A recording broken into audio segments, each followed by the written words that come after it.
Welcome back to Secret Speaks. How has your day been? Now let's uncover the mystery hidden in today's story. For 15 years, I carried the weight of every mortgage payment, every tuition check, every bill that kept my son's family safe inside their $1.2 million home, and I asked for nothing in return except a place at their table. On Thanksgiving morning, instead of gratitude, my daughter-in-law closed the door in my face and told me there was no seat for me because this year was only for real family. That was the day my silence ended, the day I realized the house, their comfort, even their pride, all stood on the foundation of my sacrifice. When I finally stopped paying the bank's notice of default, shattered their illusion of perfection. I am Maggie, and this is my story. The pumpkin pie was cooling on the counter, its warm scent of nutmeg and cinnamon filling my small kitchen and garland. I wore the same faded apron with little turkeys on it that I had used every Thanksgiving for as long as I could remember. My hands moved carefully, steadying the pie in its carrier, checking the crust as if perfection might earn me a place at the table. For 15 years, I had baked this same pie for my son's family in Plano, believing that tradition meant belonging. I buttoned the navy cardigan that Daniel had given me last Christmas, paired it with a white blouse, and added my pearl necklace. I wanted to look neat, presentable the way Rachel always looked, polished. I told myself everything would be fine, that this year would be no different from the others. I whispered under my breath as if reassurance could change reality, telling myself that no one forgets a mother on Thanksgiving. The drive to Plano was quiet.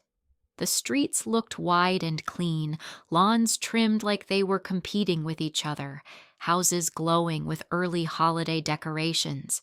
Inflatable Santas waved from porches, strings of white lights framed the roofs, and wreaths with golden bows caught the morning sun. My old sedan rattled as I turned onto their block, and the contrast made me feel smaller, as if even my car knew I did not belong in such a perfect neighborhood. When I pulled into their cul-de-sac, the Turner house stood out, its brick glowing, warmly golden ribbons on the window's lights tracing the roofline.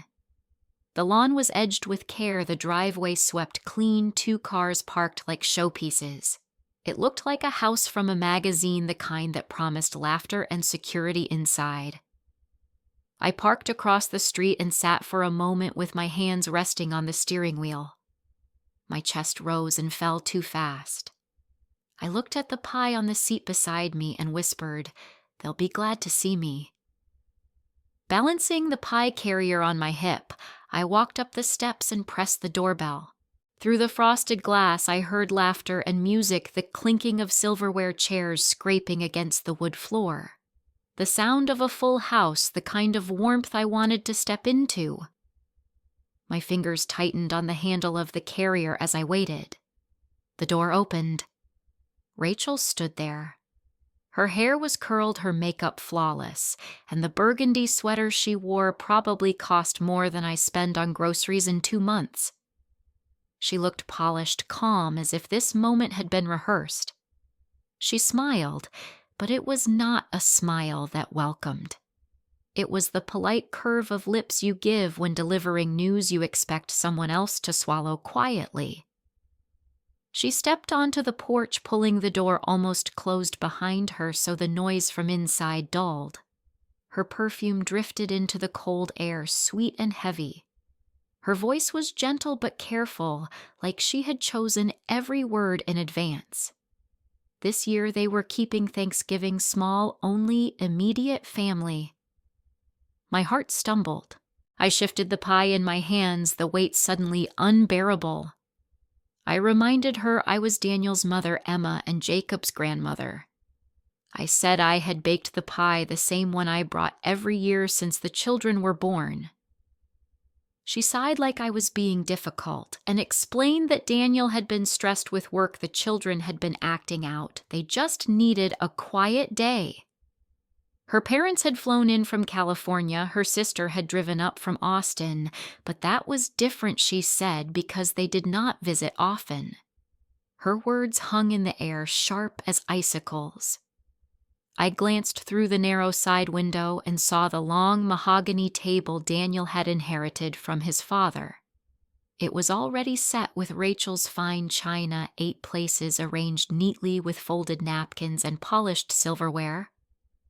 My throat tightened as I counted them. There was no space for me. The plates were already full, the story already written without me. I asked quietly if Daniel agreed with this. Her smile widened, bright and cold, her eyes never blinking. She said Daniel wanted what was best for his family. She tilted her head slightly, waiting for me to accept the verdict, to nod and retreat.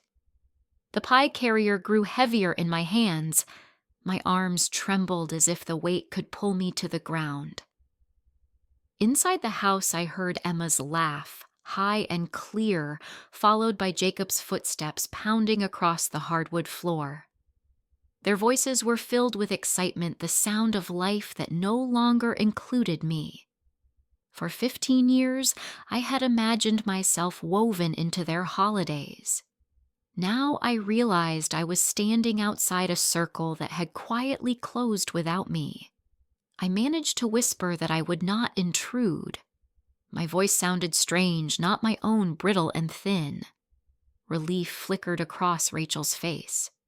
She touched my arm lightly, her hand cold even through the sweater, and said I was always so understanding. Then she slipped back inside. The door closed with a soft click, the kind of sound that feels final. I stood on the porch pie, clutched against my chest, my breath fogging the glass. The cold air bit at my skin as the laughter inside rose and fell. Through the window, I saw shadows moving around the table, plates being passed, glasses lifted, the warm light glowing against the walls. I had brought my contribution, my love, baked into that pie, and I was told there was no place for me. The truth settled like a stone in my stomach. Neighbors were outside with their children stringing lights across bushes and trees. A little boy waved as he tugged on the cord of a giant snowman, and his father smiled back at me with casual kindness. I smiled weakly, hoping he could not see the sting in my eyes. I adjusted the pie carrier on my hip and walked slowly back down the steps, each movement deliberate as if rushing might crack me open. Sliding into the driver's seat, I placed the pie carefully on the passenger side. The smell of cinnamon and nutmeg filled the car, but it no longer smelled comforting. It smelled like a reminder of where I did not belong. My phone buzzed. A message from Daniel appeared. He said he hoped I was feeling better, that Rachel had told everyone I was under the weather, and that he would bring me leftovers tomorrow. I read it twice, my hands gripping the phone too tight, my knuckles pale. A story had already been written without me, one where I was sick at home instead of standing outside the door with my pie. I was erased from the truth before anyone even asked me to speak. My chest ached as I looked back at the house, its windows glowing with the life I had been excluded from. I turned the key in the ignition, the engine humming softly. The radio came on with cheerful music, but I turned it off immediately. The road back to Garland stretched long and empty, the bright decorations along the way, blurring past as tears filled my eyes. My hands gripped the steering wheel steady but too tight, as if letting go would make me disappear altogether. When I reached my house, I carried the pie inside and set it back on the counter untouched, the condensation fogging the plastic cover. The scent of nutmeg still clung to my clothes and hair. The kitchen felt hollow, every corner echoing with silence. I hung my cardigan on the chair, smoothed the pearls at my neck, as if they might anchor me, and stared at the pie. It looked perfect, golden crust, and steady, filling a symbol of tradition that had no place to go. I pulled out a chair and sat at the table where I usually placed my grandchildren's plates when they visited. The chair across from me was empty, the silence pressing. My hands rested on the wood fingertips, tracing the scratches from years gone by. I whispered to the empty room that I was not sick. I was simply not wanted. I pulled into my driveway in Garland and sat for a long time with my hands resting on the steering wheel. The porch light I had left on earlier shone across the concrete in a lonely circle. I carried the pie inside and placed it on the counter untouched. The scent of nutmeg that had seemed comforting that morning now clung heavy to the air. I opened the cupboard, reached for a can of chicken noodle soup, and set it beside the stove. The sharp pop of the can opener was louder than it should have been. I poured the contents into a small saucepan and stood watching the pale broth simmer. The smell was thin and salty, nothing like the roasted turkey and sage stuffing I had imagined sharing with my grandchildren only hours earlier. I sat down at the table with a single bowl and spoon. The chair across from me felt accusatory in its emptiness. I ate slowly, barely tasting each bite, my throat tight, with a mix of anger and grief. I looked at the clock on the wall. Only 6:30. At this hour, Daniel and Rachel's table would be full, hands reaching across platters, voices overlapping. I imagined Emma asking for a second helping of mashed potatoes, Jacob sneaking bites of pie before it had cooled. Instead, I listened to the hum of my refrigerator and the faint bark of a dog outside. After a few bites, I set the spoon down and pushed the bowl away. My stomach churned. I left the soup half finished and walked to the small shelf where I kept my leather notebook. My husband Mark had given it to me years ago, back when Emma was born. He told me I should have a place to write down memories. The pages had started with baby milestones and recipes, but over time had turned into rows of numbers. Mortgage payments, insurance premiums, tuition checks, all carefully written in my handwriting. My eyes blurred as I flipped through the pages. Each line told the story of money quietly leaving my account. At first, I had told myself it was temporary. In 2011, only a year after Mark died, I had sold our family home and used the money to help Daniel and Rachel buy their house in Plano. The banker at Lone Star had explained that with me as co-signer, they would secure a better rate.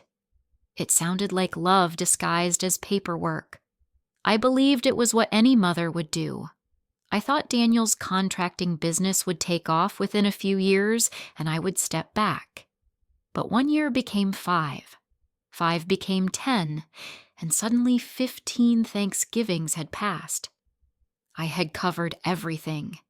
The monthly mortgage, the property taxes, the homeowners association fees, the insurance policies, even the tuition at St. Mary's Academy, where Emma and Jacob now wore plaid uniforms and carried tablets.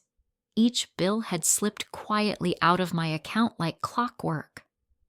I had convinced myself that my sacrifice kept the family steady, that as long as I paid, I belonged.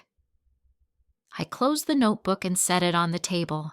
The wood was scarred from years of use, little dents from Daniel's toy cars when he was a boy. He used to race them across the table while I cooked. I traced one of the grooves with my fingertip and tried to remember that little boy who had once clung to me for comfort. That boy had grown into a man who stood silently behind his wife while she turned me away. The house felt too quiet, so I pulled out a box from the closet. Inside were old folders marked with Daniel's name. I opened one and found the original loan documents from 2011. The paper was crisp, but the ink of my signature had not faded. My name sat right beside Daniel's, smaller but equal in responsibility. I ran my finger over the word co-signer. The memory of that day returned. Rachel had been glowing pregnant with Emma, talking about paint colors for the nursery. Daniel had looked nervous but proud. I had stood in the bank office and told myself I was giving them a chance at a future. I leaned back in my chair and stared at the ceiling. 15 years later, I was still carrying them. The irony was almost unbearable. My bank statements showed thousands each month vanishing. The automatic transfers had become so routine that Daniel probably never even questioned how everything was covered. Rachel held her spreadsheets, proudly claiming she saved hundreds on utilities, while I shouldered the mortgage that kept the lights on in the first place. I rubbed my temples, trying to steady my breath. The soup on the stove had gone cold, a thin film forming on top. I dumped it into the sink and rinsed the bowl. The clatter echoed in the quiet house. My reflection in the window above the sink looked tired, older than 63. The pearls around my neck felt heavy. I sat back at the table and opened another folder. Tuition receipts. Each month marked each check signed with my name. Thousands upon thousands of dollars so Emma and Jacob could walk through the halls of St. Mary's in safety and comfort. I loved them enough to give without question. I never resented them.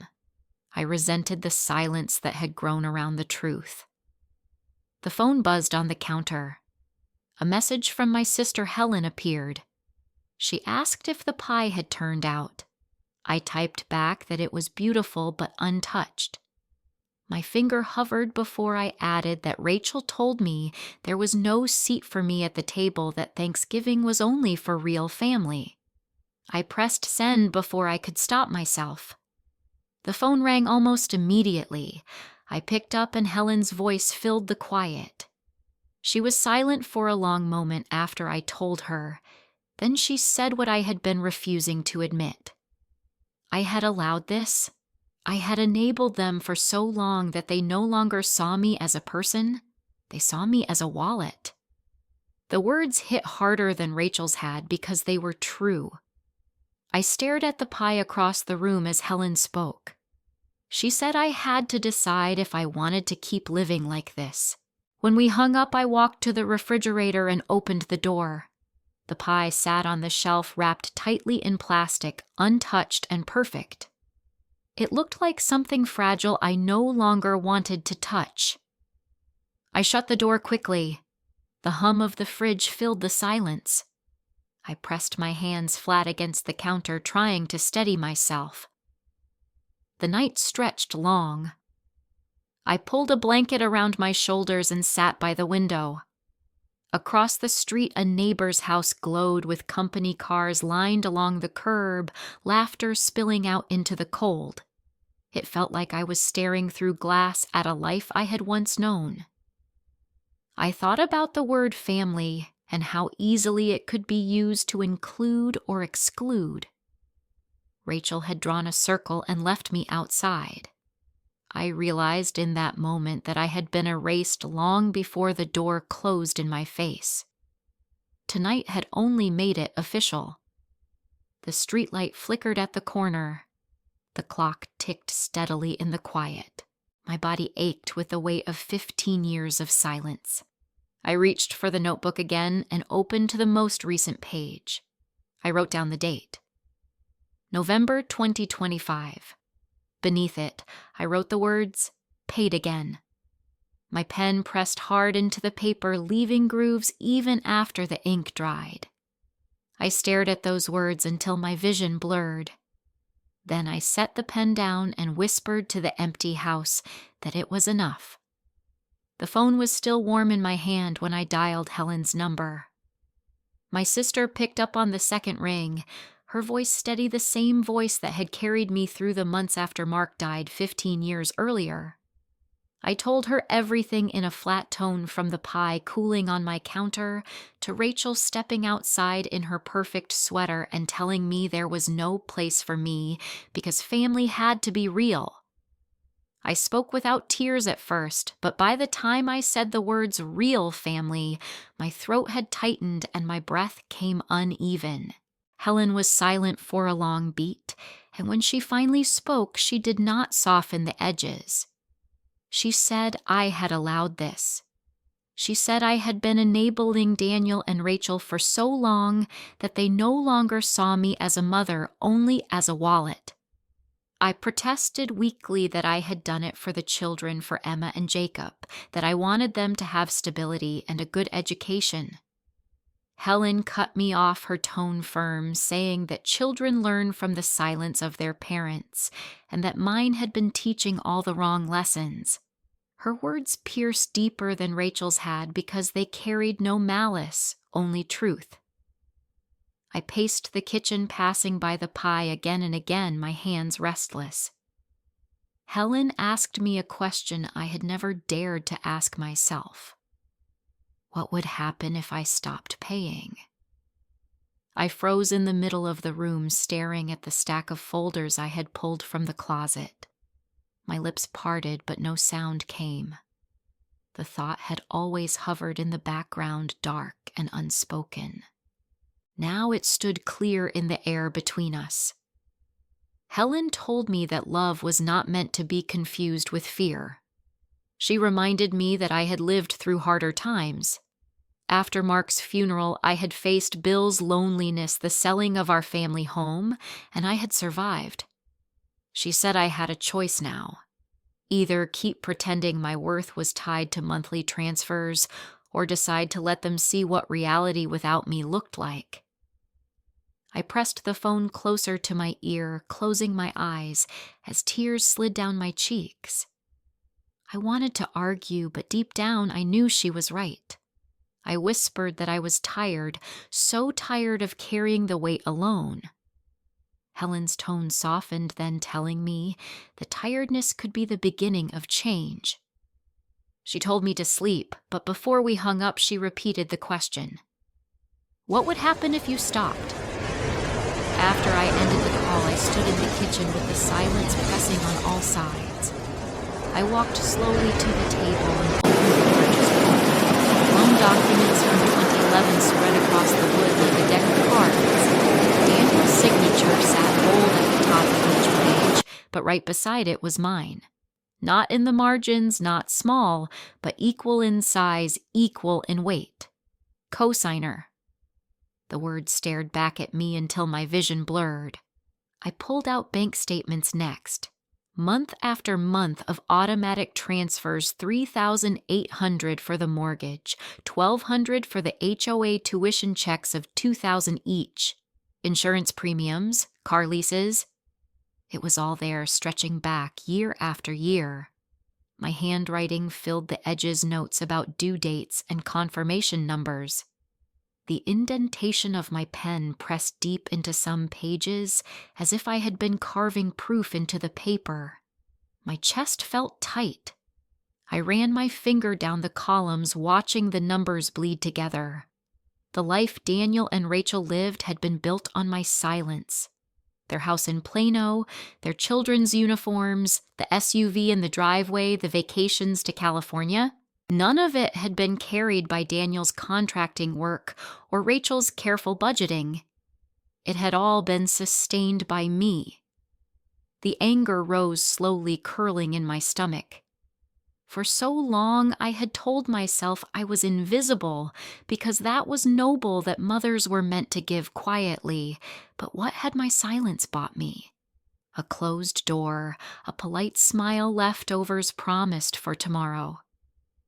I thought of Rachel's voice saying real family, and something inside me shifted. I pushed back from the table and walked to the living room. The lamp cast a weak circle of light against the dark. I lowered myself into the armchair where I usually sat to read. My hands shook as I held the folder in my lap. I flipped through the pages again and again until the numbers no longer registered, only the fact that my name was everywhere. Mortgage, taxes, tuition insurance. My name on each line. My sacrifice in black and white. I looked out the window. Across the street, my neighbor's house was alive with laughter, the shadows of guests moving behind curtains. Cars lined the curb. Children darted across the lawn in the cold air. I sat there with the folder heavy on my knees and realized that the life inside that house had been mine once before. Silence made me small. The clock ticked on, dragging the night forward. I pulled a blanket over my lap and leaned back, my eyes heavy but my mind racing. Helen's words circled through my head. What would happen if you stopped? I imagined the next mortgage payment failing, the bank sending notices, the look on Rachel's face when she realized the house was not untouchable. For years I had been afraid that if I stopped, love would stop with it. Now I wondered if stopping was the only way to see what love really remained. I closed the folder and set it carefully on the coffee table. My hand lingered on the cover, feeling the texture of worn cardboard. The weight in my chest was still there, but beneath it pulsed something different, sharper, like the edge of a blade. The pain of being erased began to transform into the thought of justice. Not revenge, not yet, but the idea that silence could end and truth could begin. I turned off the lamp and let the room fall into shadow. The hum of the heater filled the air, steady and low. I lay back in the chair with the blanket pulled tight, eyes open to the dark ceiling. My heartbeat slowed, but my mind refused to quiet. I replayed Rachel's voice, Daniel's absence, Helen's question. And I whispered into the night, almost afraid to hear my own words. Maybe it was time to find out what would happen if I stopped. The morning air was cold when I pulled into the parking lot of Lone Star Bank in Plano. I had not slept much, my mind chasing Helen's words through the dark hours until the first hint of dawn. The folders sat on the passenger seat beside me, the corners worn from years of handling, but today they felt different, heavier, like they carried not just memories, but proof. I straightened my cardigan and smoothed my hair in the rearview mirror before stepping out. The glass doors gleamed, and for a moment I wondered if I had the strength to walk through them. Inside the lobby, the smell of coffee mixed with polished marble floors. A receptionist with a headset greeted me, her voice bright. I told her I had an appointment with the mortgage department. She asked my name and typed quickly before nodding and pointing me toward a row of chairs. I sat down, folding my hands in my lap, feeling small against the vast glass windows. My reflection stared back older lines deeper than I remembered. A woman approached a few minutes later. She was in her early 40s, her black hair pulled neatly into a bun, a navy suit pressed crisp. She extended her hand with confidence. "I am Linda Park," she said. I rose, shaking her hand, noticing her steady grip. She led me through a glass door into a smaller office with sunlight spilling across a desk stacked with papers and a sleek monitor. Once we sat, she clicked a few keys and pulled up my file. She confirmed the details almost too easily, like they had been waiting there all along. Daniel Turner and Margaret Turner, co-signers since 2011. Outstanding principal balance nearly $900,000. I felt my stomach knot as she said the numbers out loud. I cleared my throat and told her I had been the one making the payments all these years, not Daniel. She raised her eyebrows slightly but did not comment, only nodded as she kept scrolling. I asked her what would happen if I decided to stop. Her tone was steady, professional. If the payment stopped, the bank issues a notice of default. From there, a cure period of 90 days begins, during which time the past due balance must be paid in full to restore the account. If no payment is made, foreclosure proceedings are initiated. She leaned back, folding her hands.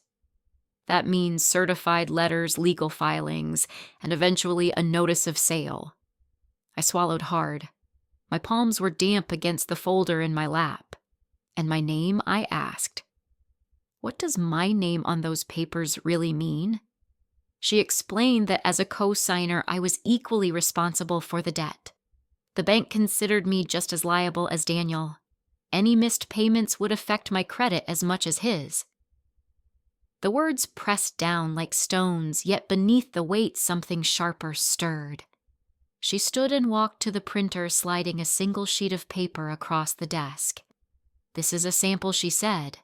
"Not an actual notice, but this is what it looks like." The word default sat bold across the top. My breath caught as I read the legal language, most of it dense, but the meaning unmistakable. I traced the outline of the letters with my eyes, imagining Rachel's face when such a letter arrived in her mailbox. My hand trembled as I picked it up. The paper was warm from the printer. It looked so ordinary, yet it carried the power to strip the shine from their perfect house in Plano. I folded it slowly and slid it into my folder. I asked if Daniel and Rachel would be notified if I requested changes to the payment structure. Linda nodded. "All borrowers are notified immediately. Any suspension or default would be reflected on both accounts. There would be no secrecy." Her voice softened slightly. She said these situations were never easy for families, but sometimes clarity was necessary. I nodded, though my chest felt tight. She handed me her card, her name embossed neatly in blue letters. "Call me when you are ready to make a decision," she said. I thanked her, my voice barely steady. As she led me back through the lobby, I felt taller somehow, though my knees were shaking. Outside, the sunlight was bright against the cold air. I walked slowly to my car, the folder pressed against my chest. The world looked the same: children running across the sidewalk, cars passing with holiday wreaths strapped to their grills. But inside me, something had shifted. For years, I had told myself I was powerless, that silence was safer. Now I knew better. I slid into the driver's seat and shut the door. The sample notice rustled inside the folder. I pressed my hand against it and whispered to myself that the house they guarded so proudly stood only because of me. Every brick, every string of holiday lights, every polished dish on Rachel's china table existed because I had carried the weight. If I chose to stop, the entire illusion would collapse. I sat there until the chill seeped into my bones, then started the engine. The drive back to Garland felt shorter this time, my mind clear-focused. Each mile marker passed like a drumbeat. When I pulled into my driveway, I left the car running a moment longer, staring at the porch light glowing pale against the afternoon sky. I turned off the ignition and carried the folder inside. On the kitchen table, I spread the papers in neat rows.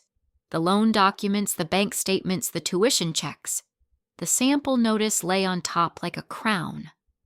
My fingers brushed over the bold letters once more, my pulse quickening.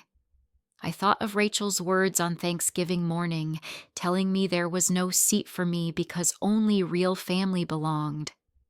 I whispered into the quiet that she had no idea what real family meant.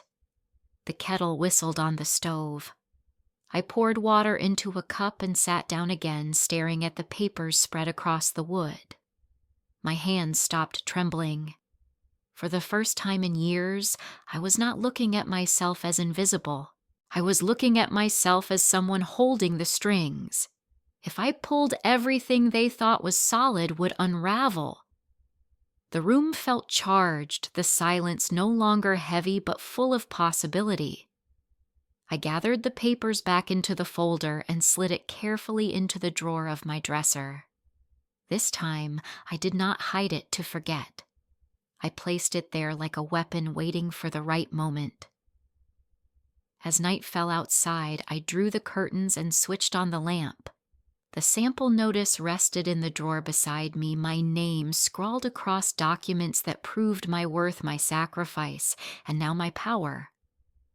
I sat quietly with a cup of tea cooling in my hands, my chest still aching but filled with a new current, steady and sharp. I carried the folder back to the kitchen table and spread the papers across the wood again, the edges overlapping the lines of numbers stretching out like a history I could no longer ignore. My eyes drifted to the pie still sitting in the refrigerator, untouched, a reminder of the door that had shut in my face. I thought of Rachel with her tablet open, proudly showing me her budget spreadsheet one Sunday afternoon as if she had solved the mystery of money. She had tapped the screen pointing to how she had saved a few $100s by switching plans, how careful she was to keep their accounts balanced. She had looked at me with a kind of smug satisfaction, never once mentioning that the mortgage payment had cleared from my account the day before. I had smiled politely, my hands folded in my lap, while anger sat unspoken in my chest. I turned the pages of the folder until I found the records from 2012. I remembered that year vividly. Daniel had come by blueprints rolled under his arm, his face alight with pride. He had told me about a new project in Frisco, a remodeling contract he said would open doors to bigger clients. He had said he was finally making enough that things were turning around, that his new truck was proof a business was steady. I had nodded, cooked him chili, and told him how proud I was. 2 weeks later, I wrote the check for his property taxes and covered Emma's preschool tuition without a word. He had never asked, and I had never told. I told myself it was protection, but in truth it was fear. Fear that if he saw the cracks, he would break. The memory left me trembling. I pushed back from the table and walked to the closet. On the top shelf was a box I had avoided for years, a place where I stuffed envelopes I did not want to think about. I pulled it down, dust coating my fingers, and carried it to the table. I dumped the contents across the wood. Thick envelopes from the HOA, yellow warnings from the utility company, tuition reminders, stamped in red insurance premium notices. I had saved them all, telling myself it was for records, but really it was proof of my invisibility. I picked up a red pen from the counter. One by one, I marked each bill with a thick line, the ink bleeding through. 3,800 circled. 1,200 underlined. 2,000 for tuition marked with an angry slash. I flipped open my notebook and began copying them into neat columns. My handwriting shook at first, but as the lines filled, I steadied. It was not just numbers anymore. It was a map of my silence. Tears blurred my vision, spilling onto the paper, but I kept writing. Each mark felt like a confession. 15 years of swallowing insults, of nodding through Rachel's polite dismissals, of pretending Daniel's confidence was real when I was the one holding him up. The pen pressed deep grooves forming in the page. I whispered aloud without meaning to, 15 years like a chant. I paused and leaned back, my face damp, my chest raw. I could not let myself sink into grief again. Action was the only thing that kept me steady. I gathered the bills into stacks, sorted by year, clipped with rubber bands. I labeled folders in thick black ink: mortgage, taxes, tuition, insurance. I lined them up like soldiers on the table. The room filled with the rustle of paper, the snap of clips, the scrape of my chair as I moved from one stack to another. When the last pile was secured, I sat back down and pulled a sheet of plain paper from the notebook. My hand hovered for a long moment, then I wrote at the top in large letters what I will no longer do. Underneath I wrote pay in silence. Cover their debts without acknowledgement, accept disrespect as gratitude. I wrote slowly, the ink pressing deep into the page. Then I drew a line and wrote what I will do. I wrote stop paying, let the bank decide, protect myself. The words stared back at me, blunt and final. My chest felt hollow, but for the first time in years, it was not emptiness. It was space. I set the pen down and folded the paper, carefully sliding it into the front of the folder. My hands rested on top, trembling from exhaustion, but steadied by resolve. The night grew colder, the heater kicking on with a low hum. I looked at the clock. Nearly midnight.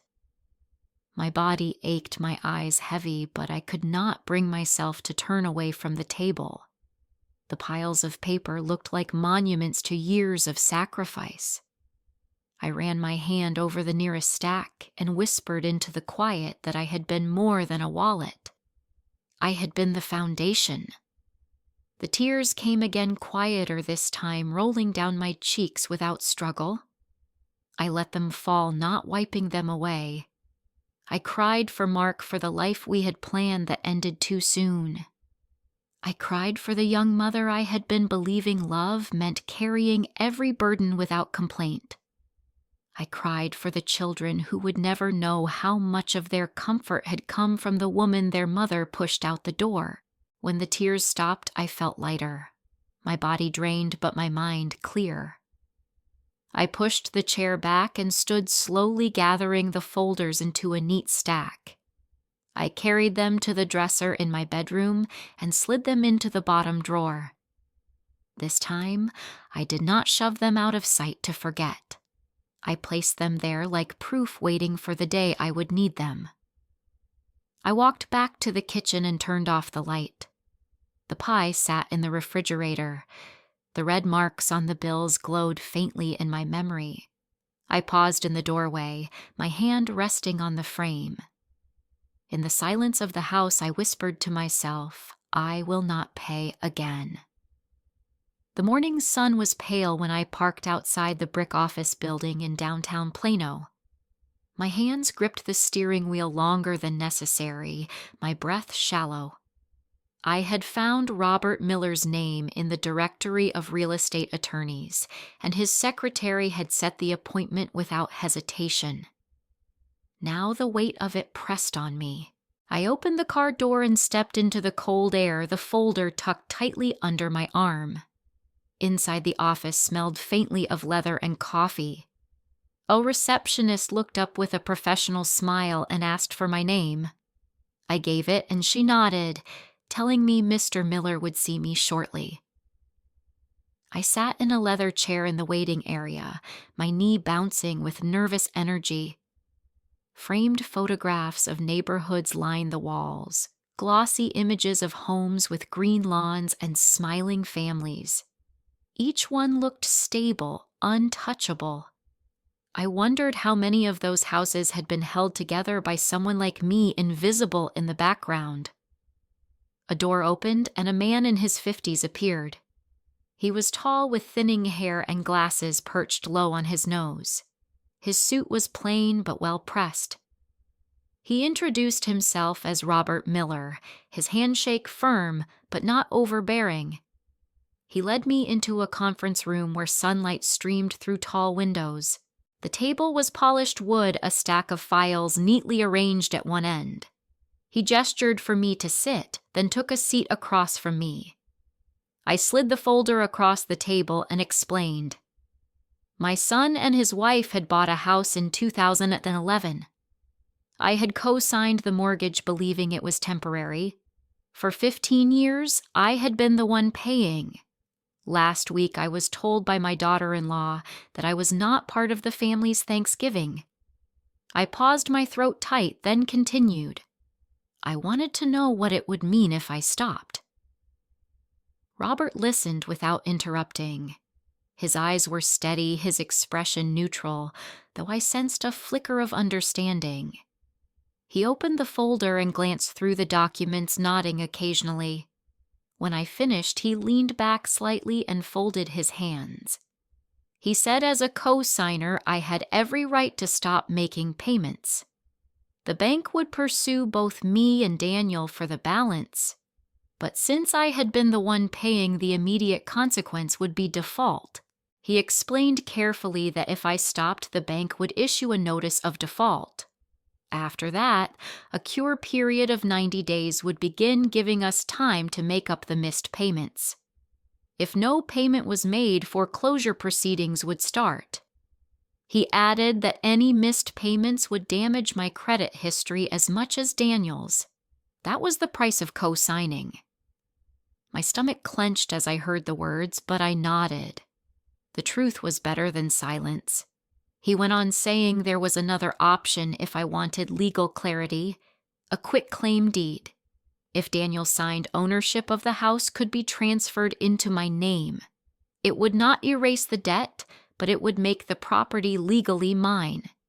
He said it was a difficult step, one families rarely agreed to, but it was possible. I stared at the table, my hands flat on the wood. The thought of owning that house outright twisted my chest. I remembered the wreaths on the windows, the lights tracing the roofline, the table set with 8 places while I stood outside with my pie. I thought of Rachel's voice telling me I was not real family. My lips parted, but no sound came. Finally, I shook my head. I told him I was not ready to take ownership, not like that. I only wanted to stop paying. Robert nodded, his face calm. He said then I should call the bank and cancel the auto payments. I would not be required to explain why, though the consequences would arrive soon after. He handed me a sheet of paper and wrote the number of the mortgage department. He told me to think carefully, but reminded me that silence was also a decision. My fingers curled around the pen he had given me. I wrote down the number, my hand steady now. I asked him if he had ever seen families come back from situations like this. He paused, then said sometimes, but most of the time truth once spoken could not be unsaid. He did not smile when he said it. I gathered the papers back into my folder and stood. My knees felt weak, but my chest lighter.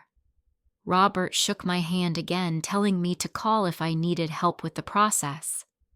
I thanked him, my voice firmer than I expected.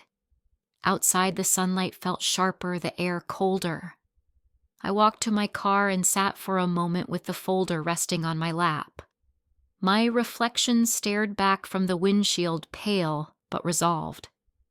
I pulled out my phone, dialed the bank number Robert had written, and waited as the line rang.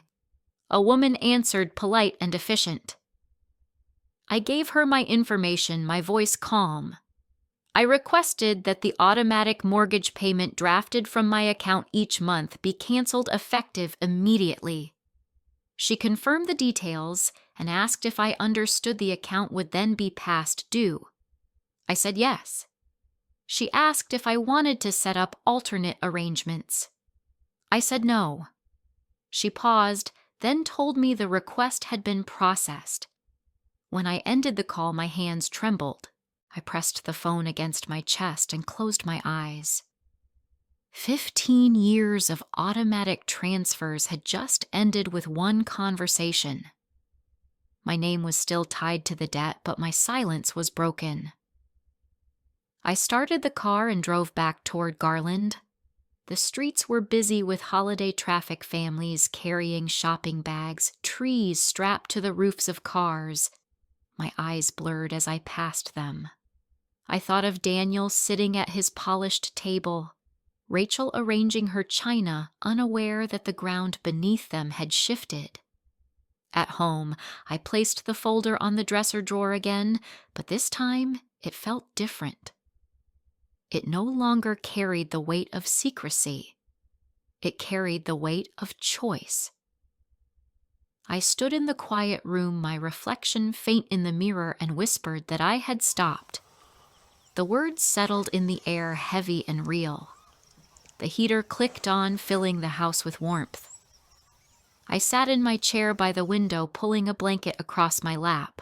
The sun dipped lower, casting long shadows across the yard. I thought of Helen's question, what would happen if you stopped, and realized I had just set the answer in motion. The silence in my chest shifted, replaced by a faint spark of something I had not felt in years. Control. The first days after I canceled the payments passed quietly, almost deceptively so. The house felt steady, the refrigerator hummed, the kettle whistled as usual, and for a brief moment I wondered if the choice I had made would echo at all. But the silence did not last. 2 weeks later, the calls began. Daniel's name lit up my phone early in the morning, the shrill ring cutting through my sleep. I stared at it on the nightstand until it stopped. Minutes later, it rang again, then again. I let it go each time. By noon, the voicemail icon blinked with messages stacked on top of each other. When I finally pressed play, his voice spilled out fast and frantic. He said the mortgage payment had bounced. He repeated it twice, as if saying it again would make it less true. The bank told him there were insufficient funds, and he swore it had to be a mistake. Maybe the system glitched. Maybe the bank lost track. Maybe the holidays delayed something. He said he was calling Rachel at work and she was already angry. I could hear the panic underneath his words. The next message came minutes later. His voice was higher, thinner. He said Rachel was furious, pacing the kitchen, slamming cabinets. She kept saying it was impossible, that they had always been careful, that she had a spreadsheet to prove it. He begged me to call back, begged me to reassure him. My thumb hovered, but I pressed delete. By evening, another message arrived. This time his words stumbled. He said St. Mary's Academy had sent a letter about unpaid tuition, that the utility company had delivered a warning notice on the water bill. Rachel was shouting, blaming hackers, blaming the bank, blaming anyone but herself. He said he needed me to tell him what was happening. I sat at the kitchen table, hands folded on the wood, listening as his voice cracked. Then I deleted that one too. The days blurred, filled with the buzz of my phone. Morning, noon, night, his calls came, each message a little more desperate than the last. Sometimes Rachel's voice was in the background, sharp and brittle, accusing, demanding answers. Sometimes I could hear Emma and Jacob bickering in the distance, their young voices tinged with confusion. I stayed silent, letting the truth build its own weight. At night, the phone vibrated on the dresser while I lay under the covers. The muffled hum filled the room like a heartbeat, steady and insistent. I would close my eyes, letting it ring, feeling no urge to pick up. For the first time in years, I felt calm in the face of their chaos. One gray morning, I decided to drive past their house. Curiosity tugged at me, though part of me already knew what I would find.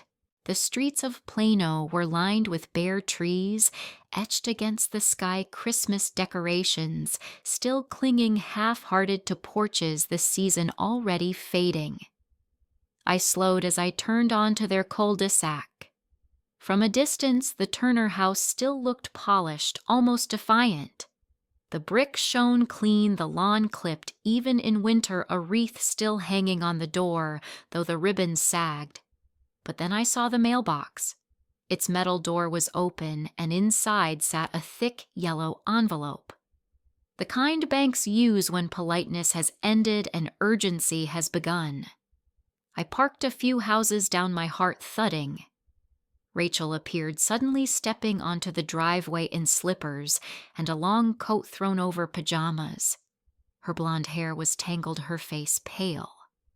She glanced up and down the street quickly before yanking the envelope from the box. Even from my car, I recognized the bold black letters stamped across the top. Notice of default. Her hands shook as she tore it open, scanning the pages with wide eyes. Her lips moved, whispering something to herself. Then she pressed the papers hard against her chest, as if to hide them.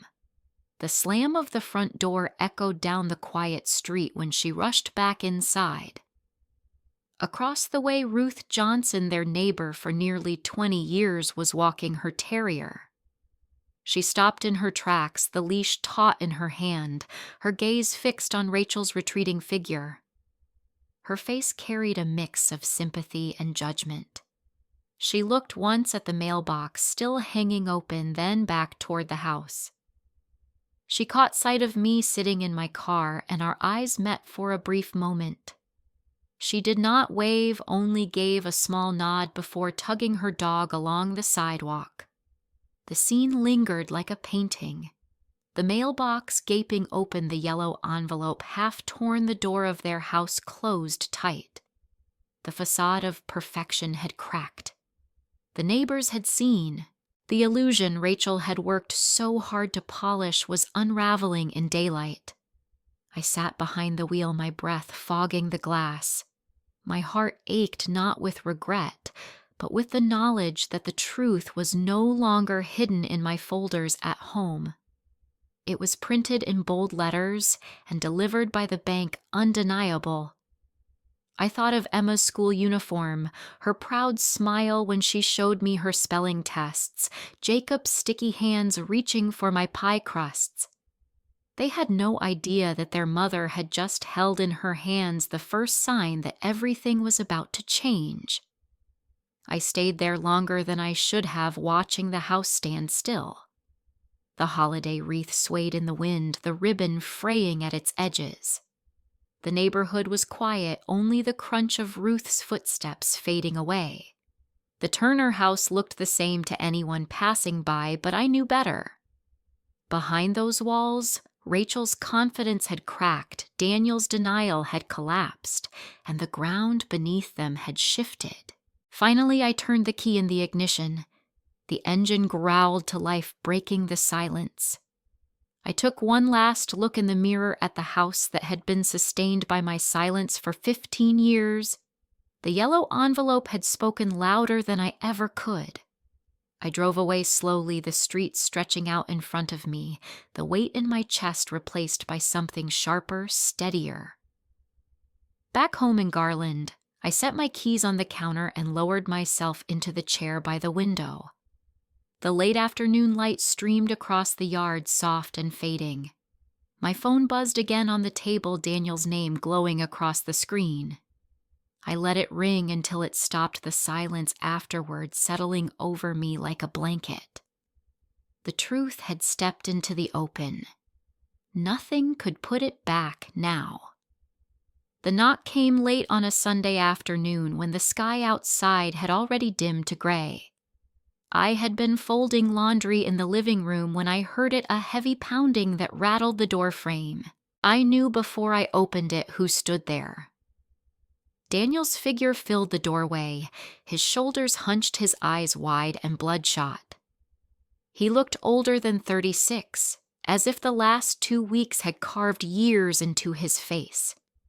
He stepped inside without waiting for an invitation, his boots heavy on the wood floor. The smell of cold air and sweat clung to him. He stood in the middle of the room, his hands twitching at his sides. His voice cracked as soon as he spoke. "Mom," he said, "tell me the bank is wrong. Tell me they mixed up the accounts."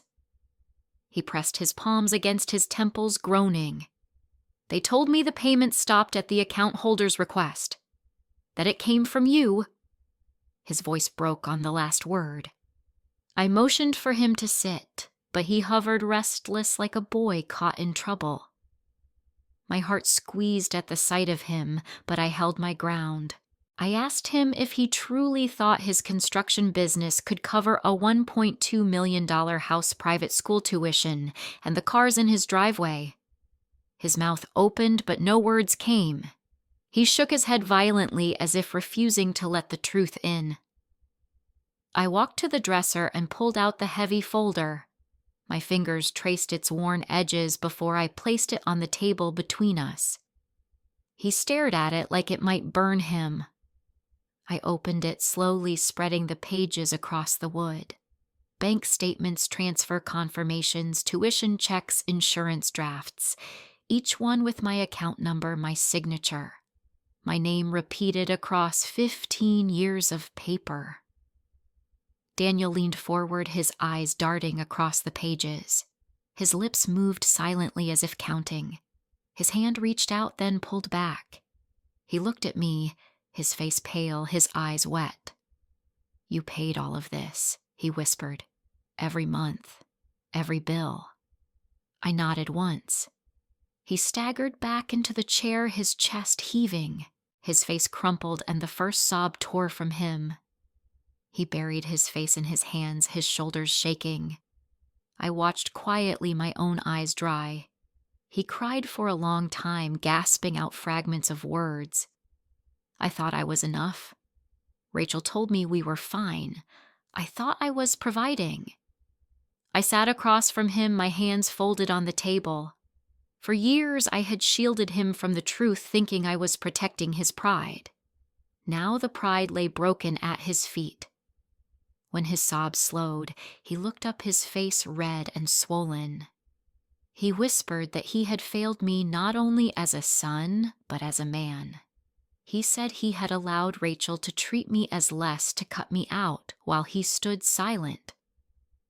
I leaned forward, meeting his eyes. I told him I had played my part too, that I had enabled the illusion. I had wanted to spare him the pain of facing limits, so I had carried them for him. But love, I said, is not the same as sacrifice without end. His tears spilled again, but softer this time. He reached for the papers, his fingers trembling. He traced one of the signatures, my name scrawled firmly. He whispered that he never asked how it was all covered, that he let Rachel's spreadsheets and reassurances blind him. He admitted he had chosen not to see because it was easier. His voice grew small as he said he had let his wife's words become louder than mine. I placed my hand on the table steady. "Daniel, I said you are my son, but you cannot live as if your life is held up by someone else's silence. For 15 years, I bought your peace. But now you have to face your own truth. You cannot lean on me anymore. You cannot let Rachel's voice drown out reality. You have children who need to see their father carry weight, not avoid it." He bowed his head, tears dripping onto the papers. His shoulders sagged. He whispered, "I don't know how to fix it. I don't know where to start." I let the silence stretch heavy but necessary. Then I told him he would learn because there was no other choice. The bank would not wait for promises. Life would not wait. He lifted his head slowly, his face streaked with tears, and for the first time I saw the boy I had raised staring back at me, stripped of pride and pretense. He pushed back from the table and sank to his knees, his head lowering against my lap like he had done when he was small. His sobs returned quieter this time, steady and broken. My hand hovered for a moment before I placed it gently on his hair. I did not cry. My eyes stayed dry, my voice calm. I told him the words I had carried for years, but never spoken. "Now you must learn to live without leaning on me." His body shook against me, but he nodded, the sound muffled. I let the quiet fill the room, resting on his head, eyes fixed on the paper spread across the table. 15 years of silence lay between us, finally spoken into light. The truth had cut him open, and for the first time he did not fight it. He simply let it in. When he finally pulled back, his face was pale and swollen, his voice hoarse. He whispered that he was sorry, that he should have protected me instead of letting me be erased. I met his gaze steadily. The words hung between us, raw and unpolished. I told him sorry was only the beginning. He lowered his head again, silent. The room grew still, the only sound the low hum of the heater. Daniel sat slumped in the chair, his eyes fixed on the folder of proof. I stayed where I was, my hands resting in my lap, the weight of truth settling into the house. For the first time in years, I did not feel invisible. I felt seen. The call came the next evening, just as the sun dipped low behind the rooftops of Garland. My phone buzzed on the table, Rachel's name glowing across the screen. For a moment I thought of letting it ring, but something inside me told me to answer. Her voice was tight, brittle. She said she needed to come over, that she wanted to clear things up. I told her the door would be unlocked. When she arrived, she stepped inside quickly, her coat clutched around her shoulders, even though the air was not that cold. Her eyes darted around my living room, landing on the neat stack of folders sitting on the table. She sat without being asked, her movements sharp. Her lips parted before I could speak. She said Daniel had told her everything, but that he was confused, that he was too emotional to understand. She said the bank must have made mistakes, that auto payments sometimes failed, that stress had made everyone see things the wrong way. I stayed quiet, my hands folded in my lap. She leaned forward, her voice rising. She said she had always trusted Daniel, that she assumed his business covered the bills, that she never questioned because she believed in him. She said she was being blamed unfairly, that it was all a misunderstanding. I let her words fall into the room until she ran out of excuses. Then I asked if she remembered Thanksgiving morning, the way she had stood on her porch with her perfect sweater and told me there was no seat for me because only real family belonged. Her mouth opened, but no sound came. The color drained from her cheeks. She looked down at her hands twisting in her lap. I leaned forward, my voice steady. I told her for 15 years I had been the reason her family lived in that house, the reason her children went to private school, the reason she could play the part of the organized wife with her spreadsheets. Every month it was my money that kept the roof above her head. Not Daniel's contracts, not her planning. Mine. Her head snapped up, her eyes flashing. She said she had believed Daniel had money, that he told her he was fine, that she had no reason to doubt him. I did not let her finish. I told her it was convenient to believe when the truth sat right in front of her, but believing a lie does not make it real. She pressed her lips together, her chin trembling. She tried again, her tone softer, saying she was overwhelmed with raising the children, that she had focused on the home while Daniel handled the finances. I shook my head. I told her that a home built on silence is no home at all. She stared at me, her eyes wet now. I reached for the folder and opened it, sliding a stack of statements toward her. She looked down at them, her hands shaking as she flipped through. My name, my signature, month after month. She whispered, "You paid all of this." I nodded once. Her shoulders slumped. The fight drained from her face. For the first time, I saw fear instead of arrogance. She set the papers down carefully, her fingers lingering on the edges. She whispered that she had thought she was enough, that her family was hers to protect, that she had control. Now she saw she had been standing on a foundation I had built alone. I did not smile. I did not gloat. I simply met her gaze. I told her she had dismissed me, erased me while living off my sacrifice. That was the truth, and the truth no longer cared about her excuses. Her tears finally spilled, running down her cheeks as she lowered her head. The room grew heavy with silence. She wiped at her face, smearing her makeup, her voice breaking as she said she had been wrong. She said the words quietly, as if afraid to release them, but I heard them clearly. She admitted that she had looked down on me even as she lived on what I provided. I leaned back in my chair, my chest steady. For years I had been erased in that house. Now the erasure had ended. The woman who once told me I was not real family sat weeping at my table, stripped of her illusions. I let the moment linger, the weight of it filling the space between us. When she finally lifted her head, her face was pale, her voice trembling. She asked what would happen next. I told her plainly that what happened next depended on choices, not excuses. Her eyes flickered with something between fear and surrender. She nodded once, silent.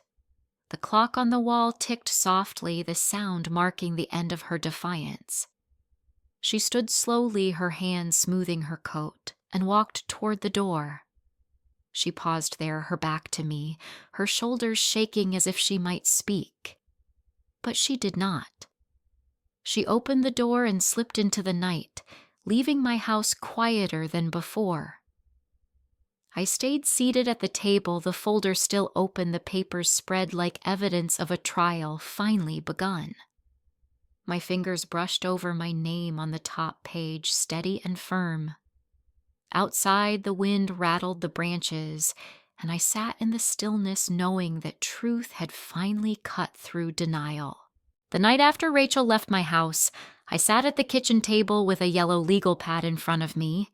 The pen felt heavy in my hand, but my mind was steady.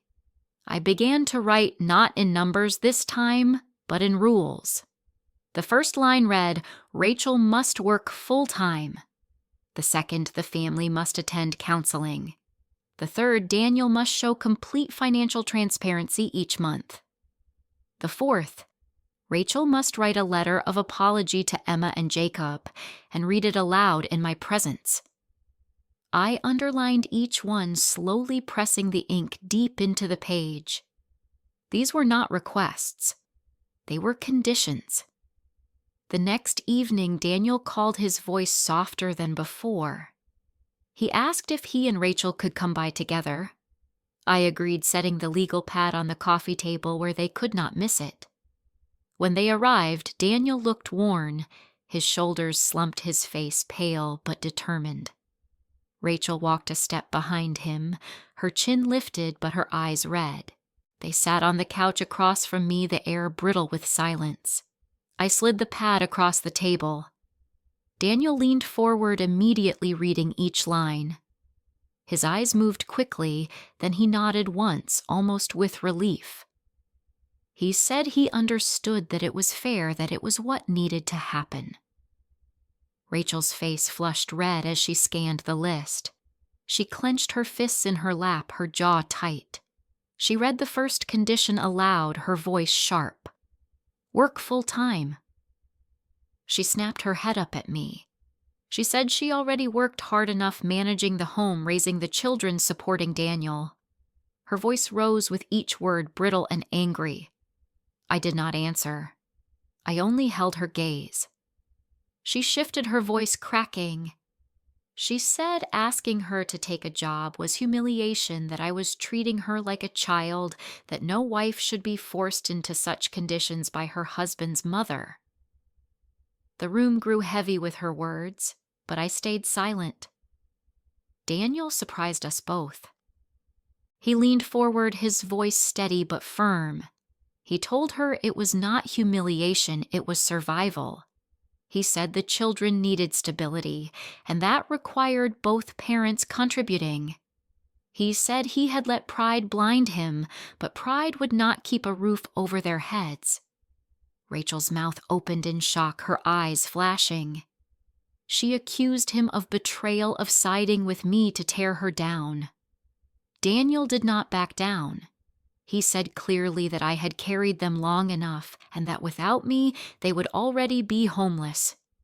He pointed to the second condition, counseling. He said they needed it, that their marriage had been built on lies and silence, and he would not let it continue. Rachel's face twisted. She muttered that counseling was for weak people, for those who had given up. He told her refusing help was cowardice, not strength. The tension thickened, the air sharp. She looked at the third condition. Financial transparency. She laughed bitterly, saying Daniel was free to look at her spreadsheets any time. He shook his head and said no more illusions, no more pretending.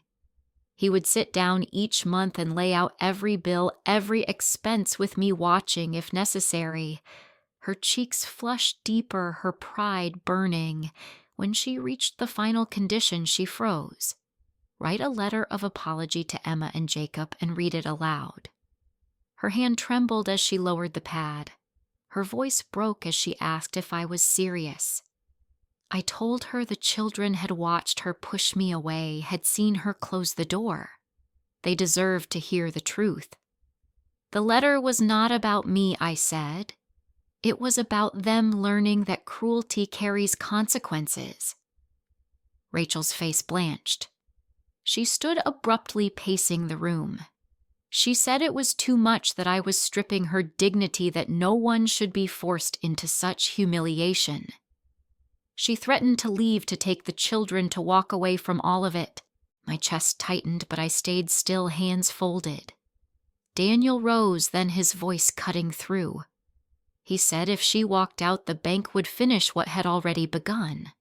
The house would be gone, the children would lose their school, the life they had clung to would vanish. He told her plainly, if you do not sign these conditions, we have nothing. The words hung in the air like a final verdict. Rachel stopped pacing. She stared at him, her eyes wide, as if she had never heard him speak with such clarity. The silence stretched. Her shoulders slumped, the fight draining. She reached for the pen with shaking hands. She scrawled her name at the bottom of the page, her teeth clenched, her breath sharp. The anger in her face was unmistakable, but beneath it was fear. She pushed the pad across the table with force, then folded her arms tightly. Daniel followed, signing his own name, his strokes slow but certain. I took the pad back, my fingers brushing over the fresh ink. Rachel's signature sat there, jagged but undeniable. She leaned back on the couch, her body rigid, her jaw tight with fury. Daniel exhaled the tension in his shoulders, easing slightly. The room went quiet except for the steady tick of the clock. Rachel stared at the floor, her chest rising and falling too fast. Daniel looked at me, his eyes shining with something between shame and relief. I placed the pad neatly on the table and folded my hands. No more words were needed. The conditions had been set. The choice had been made. Daniel gathered the signed page and slid it back across the table to me. The ink was still wet, the strokes jagged from Rachel's unsteady hand. I placed it carefully on top of the folder and closed it, letting the sound of paper settling fill the silence. No one spoke for a long while. The clock ticked from the wall. Finally, Daniel cleared his throat and said it was time to begin. A week later, I drove to their house in Plano. The winter air was sharp and the sky hung low and gray. My heart pounded harder than I expected as I stepped out of my car. Through the window, I could see Emma and Jacob on the couch, their faces curious, their bodies restless. Daniel opened the door and gestured for me to come inside. His eyes were steady, his jaw set. Rachel sat on the couch already, a folded sheet of paper clutched tightly in her hands, her knuckles white against the page. I took a seat in the armchair opposite them. Daniel stood to the side of the fireplace, his hands clasped together in front of him. Emma curled up on one end of the couch, clutching her stuffed bear, her long hair falling into her face. Jacob leaned forward on the cushion, swinging his feet and looking from his mother to me with wide eyes. The room was so still I could hear the hum of the heater. Rachel unfolded the paper slowly. Her lips trembled as she looked at her children, then down at the words she had written. Her voice cracked on the first line. She said she needed to tell them the truth. She admitted that on Thanksgiving she had told me there was no seat at the table for me, that she had said it was only for real family. Her voice broke again, and she pressed her lips tight before continuing. She said she had been wrong, that those words had been cruel, and that she was sorry. Emma's head snapped up, her eyes wide. "Why would you do that, Mom?" She asked, her voice thin with disbelief. "Why would you send Grandma away?" The question pierced the air sharper than any accusation I could have spoken.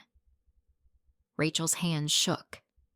She whispered that she had let her pride get in the way, that she had thought she was protecting something, but in truth, she had only hurt everyone.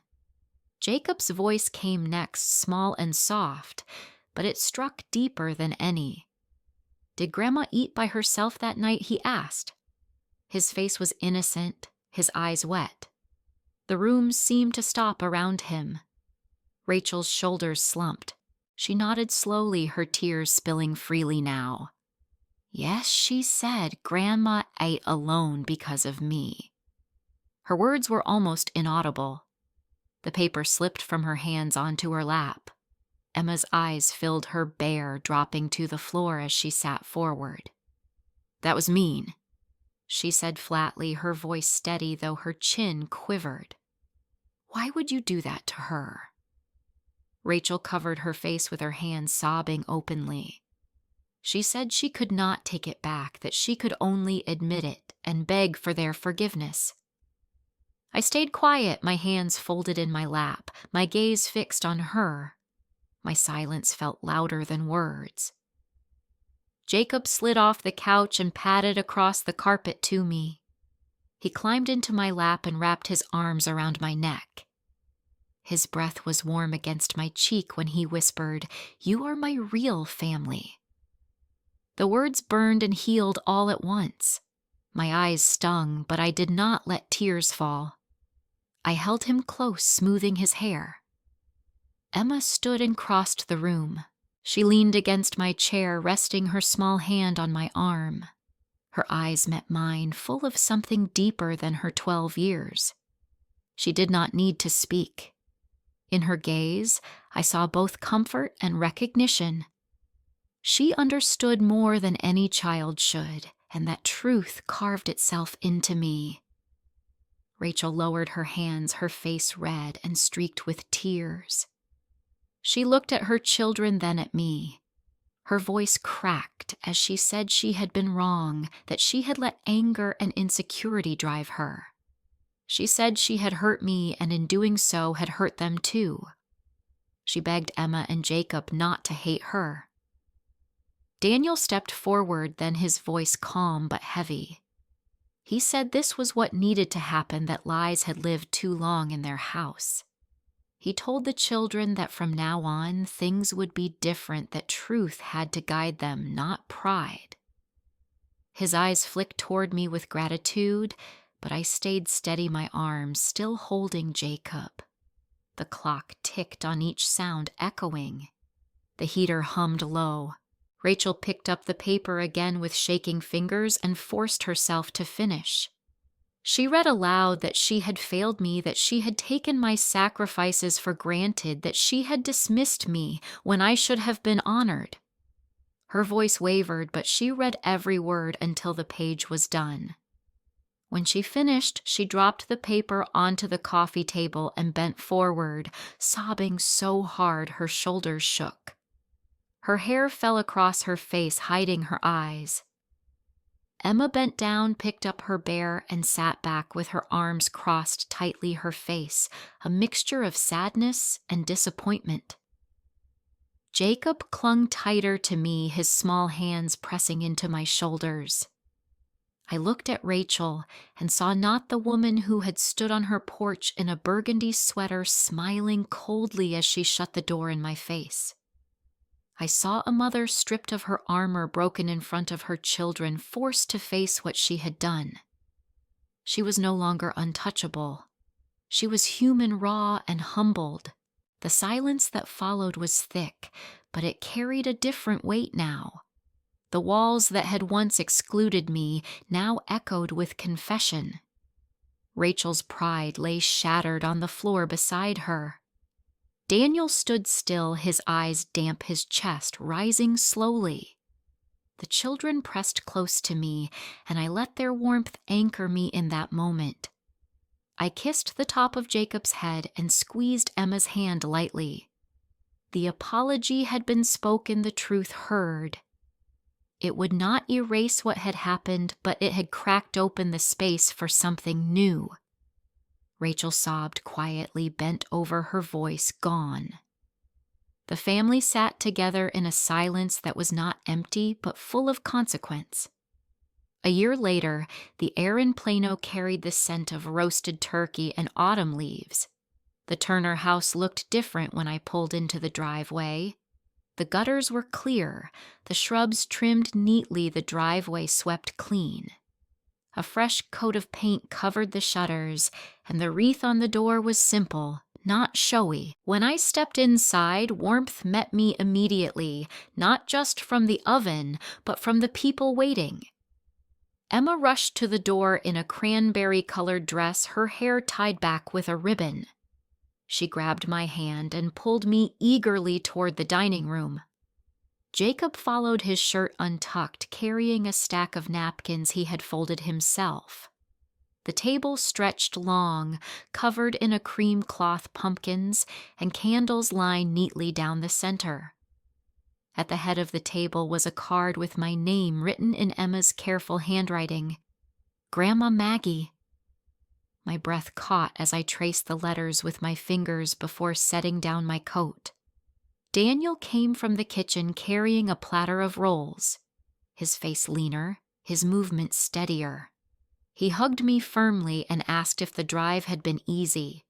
His voice carried no hesitation, no frantic edge. Behind him, Rachel appeared holding a dish of green beans, her hair tied back, simply, her sweater plain. She met my eyes briefly before setting the bowl on the table. Her lips pressed into the faintest smile, not prideful but respectful. We gathered around the table, Daniel at my right, Rachel at my left, the children beside them. Rachel's parents were there, too quieter than I remembered, their eyes flicking to me with caution, but no dismissal. Plates filled quickly, the smell of rosemary and butter rising from the dishes. When glasses were raised, Daniel stood. His voice was steady as he thanked me not just for saving the house, but for teaching them what family truly meant. He said gratitude was not enough, that this past year had been about action. His eyes shone, but his voice did not falter. Rachel set her glass down after he finished. She looked first at Emma and Jacob, then at me. She admitted again that she had been wrong, that pride had blinded her, that she had spoken cruelty where she should have spoken care. Her voice wavered, but she finished without retreating. Emma reached across the table to squeeze her hand. Jacob lifted his glass of milk high and said to family, making everyone laugh softly. I took my seat at the head of the table as naturally as if it had always been mine. The turkey glistened, the rolls were warm, bowls of potatoes and stuffing filled the table. I looked around at the faces, each one carrying the memory of a year that had broken us open and forced us to rebuild. As we ate, I noticed the small signs of change. Daniel asked Emma about her science project and listened closely to her long explanation. Rachel passed Jacob extra stuffing without sighing, reminding him gently to use his fork. The ordinary details of a meal, once strained by tension, now felt like proof of repair. On the mantel sat a framed photo from summer, the four of them on a picnic blanket, smiling without stiffness. Next to it rested a binder labeled Household Finances, left in plain view instead of hidden. When the plates were cleared, Emma brought out the pie I had baked that morning. She insisted on cutting the first slice herself and set it in front of me with both hands, her smile wide. Jacob leaned against my arm and asked if I would tell them a story after dinner, the one about the princess who saved herself. I promised I would. Rachel poured coffee into my cup and paused long enough to ask if it needed more cream. When I told her it was perfect, she nodded, her expression softening. It was not easy comfort, but it was progress, the kind that only comes from showing up again and again. Later, when the candles burned lower and the children's laughter drifted upstairs, I stepped onto the porch for a moment. The night air was crisp, carrying the faint smell of wood smoke. I looked back at the house glowing warmly behind me, the home I had kept alive for 15 years and nearly let fall. On paper, it was worth $1.2 million, but in truth, its value was carved into the lessons we had lived. I thought of Rachel kneeling in front of her children last year, stripped of pride, forced to confess. I thought of Daniel weeping when he saw the papers in my folder. I thought of Emma's steady question, Jacob's small voice asking if I had eaten alone. Those moments had cut through lies sharper than any foreclosure notice could. I drew a deep breath and let it out slowly. Love, I realized, was never meant to be silent sacrifice. Love meant setting limits, saying no when yes erased you. It meant letting the people you carried learn to walk without leaning forever. I turned back inside, the sound of Daniel and Rachel clinking dishes in the kitchen, the faint hum of the heater, the warmth of family waiting. I took my seat again at the head of the table, my chair marked with my name, no longer forgotten. If you had stood where I did after 15 years of paying in silence and 1 year of truth, would you choose forgiveness, or would you let justice speak for you?